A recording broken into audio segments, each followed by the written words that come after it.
Disclaimer under Section 107 of the Copyright Act 1976. Allowance is made for fair use for purposes such as criticism, comment, news reporting, scholarship, and research. Fair use is a use permitted by copyright statute that might otherwise be infringing. Nonprofit, educational, or personal use tips the balance in favor of fair use.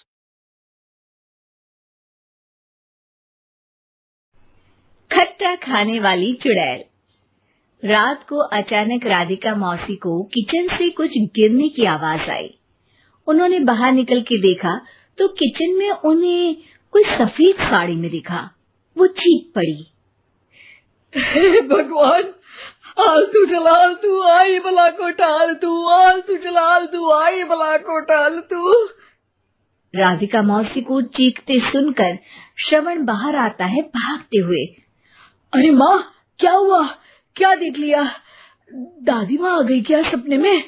अरे बेटा, रसोड़े में देख तो कौन है? श्रवण रसोड़ी में झांक कर देखता है और उसे कोई नहीं दिखता अंदर। अब रसोड़ी में तो कोई नहीं है माँ। कोई सफेद साड़ी में नहीं है क्या? नहीं माँ, कोई भी नहीं है। चिल्लम चिल्ली की आवाज सुनकर काजल भी वहां आ जाती है। अब क्या हो गया माँ जी? अरे बेटा, रसोड़े में एक चुड़ैल थी सफेद साड़ी में। अरे क्या कर रही थी वो अंदर? अरे बताया नहीं, कल आएगी ना तो पूछ लूंगी। चुड़ैल जी, आपका क्या प्लान है? माँ जी, रात बहुत हो गई है, आपने कोई बुरा सपना देखा होगा, चलिए सो जाइए। राधिका मौसी सोने तो चली जाती है पर उनको रात भर नींद ही नहीं आती। वो कुछ भी उलझुल बातें सोचने लगती है। कहीं चुड़ैल की वजह से तो घर में टेंशन नहीं हो रहा, कहीं उसी की वजह से तो वो दादी नहीं बन पा रही। सुबह जब राधिका मौसी रसोड़े में छानबीन करती है तो पाती है कि नींबू का अचार गायब है। चुड़ैल नींबू का अचार ले गई, मुझे तो ठीक नहीं लग रहा कुछ। चुड़ैल को भी पता है कि जिंदगी का असली मजा तो खट्टे में ही है। राधिका मौसी झट से श्रवण को फोन कर देती है। बेटा, मुझे समस्या समझ में आ गई है, हमें एक तांत्रिक की जरूरत है। अरे क्या बोल रही हो माँ, तांत्रिक की क्या जरूरत है? आप पूजा पाठ तो कर ही रही हो ना। आलतू जलालतू मंत्र सारे फालतू जैसे कुछ मंत्र पढ़ो, चली जाएगी अपने आप चुड़ैल। अरे नहीं बेटा, कभी चुड़ैल को कम नहीं समझते। अरे तुझे पता भी नहीं चलेगा कि कभी वो छल करके काजल की जगह घर की बहू खुद बन जाएगी। क्या माँ, कुछ भी बोल रही हो? कहाँ काजल और कहाँ चुड़ैल? वैसे एक बात बताओ, काजल को अगर गाने के लिए बोल देना तो चुड़ैल काजल की आवाज सुनकर घर तो क्या, धरती लोग छोड़कर चली जाएगी।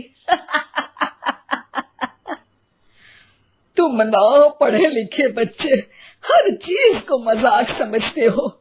तुम रहने दो, मैं खुद ही तांत्रिक को बुला लेती हूँ। अच्छा सुन, शाम को इमली लेके आना। क्या है कि चटनी खाए बहुत दिन हो गए है ना? नहीं माँ, इमली तांत्रिक से ही मंगवा लो ना, आटा वगैरह भी उसी से पिसवा लेना। देखो मुझे काम करना है। श्रवण रात को कई तरह की सब्जियों के साथ माँ के कहने पे चटनी के लिए इमली भी ले आया था, लेकिन राधिका मौसी के दिमाग में अलग ही फिल्म चल रही थी। उन्हें अब सिर्फ शक ही नहीं यकीन होने लगा था कि शायद चुड़ैल ने श्रवण पर अपना जाल बिछा दिया था, जिस वजह से श्रवण उनकी बात ही नहीं मान रहा था। पर कोई नहीं, आने वाली रात में राधिका मौसी खुद तैयार हो गई चुड़ैल को पकड़ने के लिए। रुद्राक्ष की माला, तुलसी का पत्ता, हनुमान चालीसा सब हाथ के पास ही था, बस चुड़ैल का इंतजार था। और जैसा राधिका मौसी ने सोचा था वैसा ही हुआ। वो चुड़ैल उस रात भी आई, पर वो राधिका मौसी से तेज निकली और राधिका मौसी के उससे पकड़ने के पहले ही वो भाग खड़ी हुई। जरूर बहू पे साया है उस चुड़ैल का, तभी तो श्रवण के कमरे में गई है। और अगली सुबह राधिका मौसी पिछली रात हुए हमले में किन चीजों का नुकसान हुआ उसका हिसाब लगा रही थी।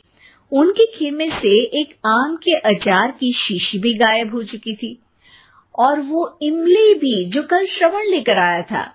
राधिका मौसी इस बारे में सोच ही रही थी कि श्रवण जल्दी से रसोड़े में आकर दवाइयों की पोटली ढूंढने लगता है।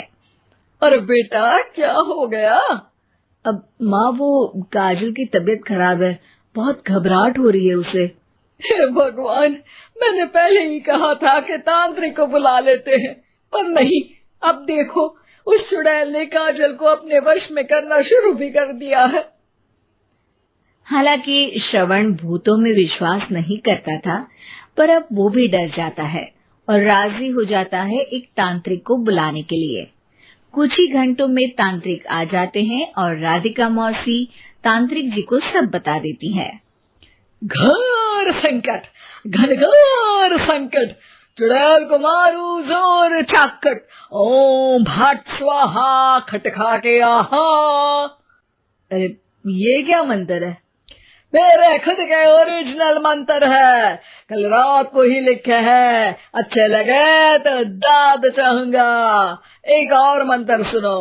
अर्ज किया है आब्राकडाब्रा, दिल्ली बम्बई आगरा, चंदा मामा सोरले सुरन मामू जारा। ये मंत्र है? अरे कोई 40 वालीसा पढ़ो ना। वक्त कम है, 40 नहीं पड़ेंगे, 20-25 में काम चलाना पड़ेगा। अलग निरंजन जाके लंदन, मुफ्त का मंजान घिस मेरे नंदन। अरे जल्दी करो तांत्रिक जी, जल्दी करो। तांत्रिक अपने उल झलूल मंत्र पढ़ने लगता है। श्रवण को तांत्रिक पे शक होता है। वो अपने एक डॉक्टर दोस्त को कॉल कर देता है ताकि कोई अनहोनी हो तो इमरजेंसी में चीजें मैनेज हो जाए। तांत्रिक धुनी रमाता है, जिसकी वजह से कमरे में काफी धुआं हो जाता है और जिसकी वजह से बहू की घबराहट बढ़ जाती है। अब भागेगी चुड़ैल। हाँ।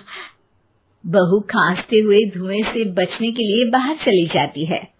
अरे भाग रही है, भाग रही है। पीछे पीछे श्रवण भी जाता है।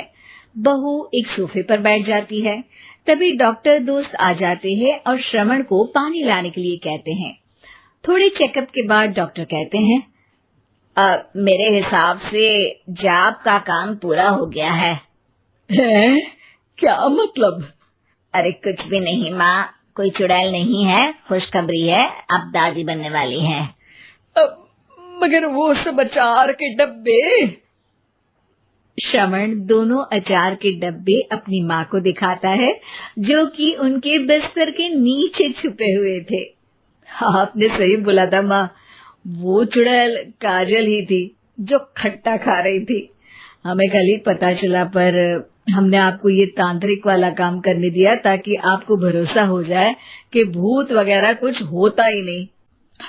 अच्छा, ये तो बड़ी खुशी की बात है। पर बेटा, मुझे एक झाड़ू तो ला दे। क्यों माँ? ये तांत्रिक का भूत उतारती हूँ मैं। अब तांत्रिक राधा मौसी के डर से घर से भाग निकलता है और राधा मौसी उसके पीछे भागती है।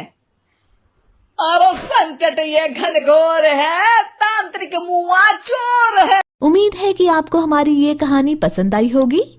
कृपया हमारे चैनल को सब्सक्राइब करें और सभी अपडेट्स के लिए बेल आइकन जरूर क्लिक करें। और हाँ, वीडियो लाइक और शेयर करना मत भूलिएगा। Bye bye.